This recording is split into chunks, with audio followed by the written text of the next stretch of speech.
All right, so I wanted to talk about one of our most abundant fruits in the whole US, pretty much, Canada.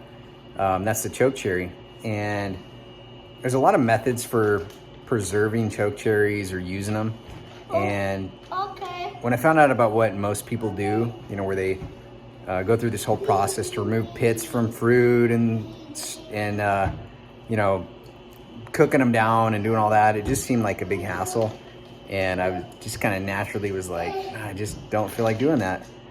So I started digging into it, and I learned about the traditional method, sort of the Native American method for preserving chokecherries, and it's pretty cool. The beauty of it is you actually use some of the medicinal part of the fruit, which is the pit, which people are scared of. You'll read online that it has cyanic acid, which is true. There's ways to denature the acid in it, and it's actually, unless you're eating gigantic quantities of it, it's not harmful at all. If you dry it in heat, in the sun, or if you cook it, it denatures the cyanic acid. So that's a way to preserve it. So, Dad, what's up, bud? we can eat the pits. Yeah, it's true. You can eat the pits.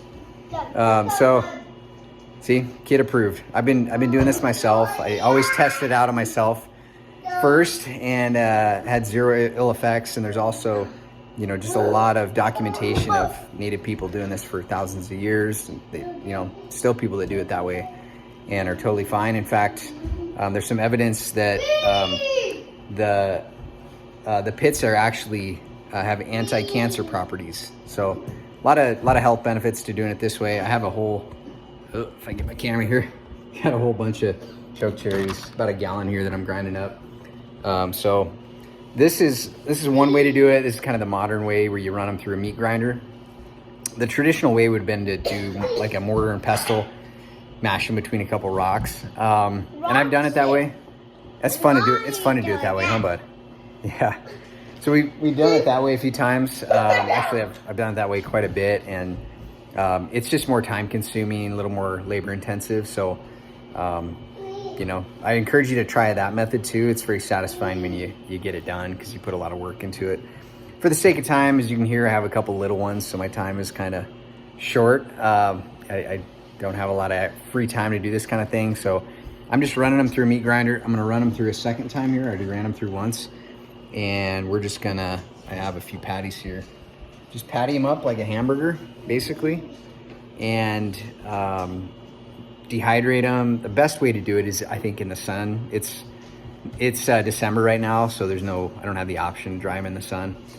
But I'm gonna, I'm gonna preserve these just by drying them out in a dehydrator. They'll keep for years that way.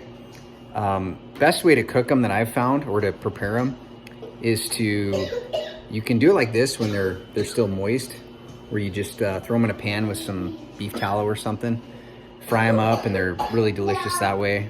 Kind of a black cherry flavor. They're really good. Another method when they're dry is to put them in a cup of hot water or warm water. Let them sit for like 15 to 30 minutes. And then let them sit for 15 to 30 minutes, and then once they're a little bit more hydrated, you can throw them in a pan with some tallow and fry them up, and they're super good that way. So that's basically it. I'll show you the final product here when it's all said and done, but we're gonna get going on grinding these up in the meat grinder. Okay, so the next step, basically just making little hamburger patties out of the ground up chokecherry here.